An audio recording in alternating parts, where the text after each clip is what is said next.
Imagine inheriting a £200 Great Dane from your recently deceased mentor, and suddenly your tiny Manhattan studio feels both too big and too small. That's the premise of The Friend, a film about two very different souls navigating grief under one roof. Now, in case you're not familiar, The Friend, the movie, is an adaptation of Sigrid Nunez's novel of the same name. This novel also went on to win the National Book Award that year. But today, I'm really excited to get into the movie, share what worked and what didn't, and some highlights along the way. Now, in The Friend, the plot is simple. We have Iris. She is a writer who is reeling from the sudden loss of her friend and mentor, Walter. Now, Iris is played by Naomi Watts and Walter played by Bill Murray. Now, she lives alone in this rent-controlled apartment, and the building rules say no dogs allowed. So when Walter's enormous Great Dane, Apollo, is left in her care, Iris reluctantly agrees,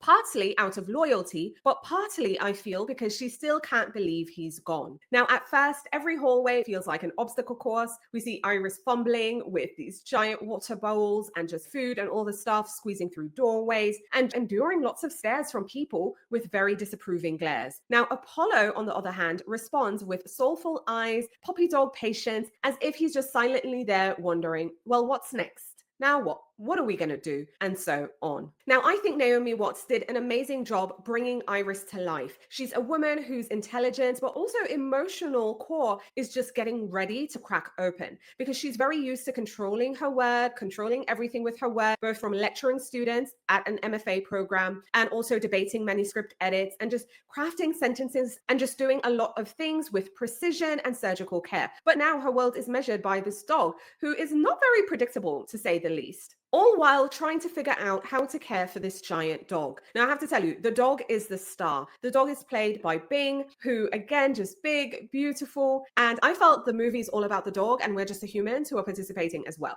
I love when he tilts his head and looks over at Iris and nudges her a little, and we see the beginnings of an unexpected relationship. Now, I think it's very important for me to say this isn't a glitzy film at all. The novel, right, because the book had a first-person narration, now we get something more cinematic and quiet and intimate. Again, this isn't glitzy, it isn't glamored, it's very measured. There are lots of long lingering shots of Iris and Apollo together. It's a very emotional movie. It's also about the things that are unsaid. So I have to say, it's quite a bit of a melodrama, but it's very quiet at the same time. We also will get flashbacks to the Bill Murray character, who is just very wry, speaking in undermining tones and just reminding us of the man Iris is still unwinding around. And then we move to the present and his absence just feels a lot sharper. Now, Naomi, she really killed it. I love seeing her eyes flickering between grief, but she's also exhausted and she's just drowning in everything that is happening around her, having to confront her feelings, but also discovering, you know what, she likes Apollo after all. And we also then see the dog, who, again, breakthrough star. He doesn't talk, obviously, you don't get his thoughts, but you can tell a lot from his wags, his tilts, his sighs.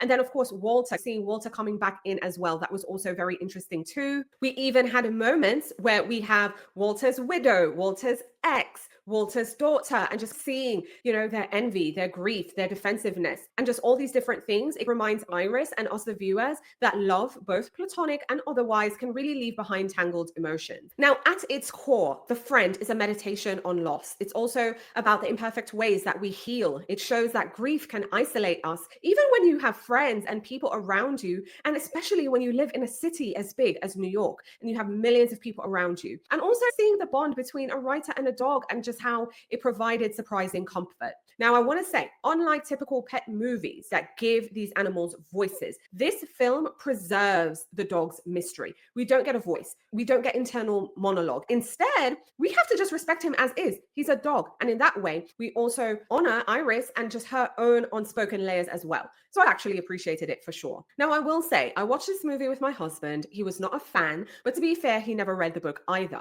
But especially for folks who read the book, let me get that up on screen here. If you read the book, especially during the time this was released, both the release year and then the next year when it came out in paperback, there was lots of conversation. Folks were incredibly divided. I didn't mind because I love a character-driven novel. I don't need a plot to take me anywhere. So I really appreciated it. And even when I go back and I look at my review from 2018, I was just like, okay, think I was kind of spot on. So I didn't mind it, but I know for some folks, this did not work for them. So to wrap things up, I just want to say the friend is perfect for anyone who's ever lost someone important, okay? If you've ever wrestled silently with big questions like, what now? What's next? If you've ever felt saved in a way by your own furry companion, I think the Iris and Apollo story will resonate with you deeply. If you've ever had a friend or a pet help you through a tough patch, again, I think this would be for you. And I would love for us to continue the conversation in the comments. Share your thoughts in the comments. Let me know if you've read the book, if you've watched the movie, if you're planning to watch it now, if you're going to wait till it hits streaming. I'd love to hear your thoughts, but also if you've had any kind of Apollo-like moments. Again, let's continue the conversation in the comments. I'd love to hear from you. Now, if you haven't already, now's a great time to like the video, share the video,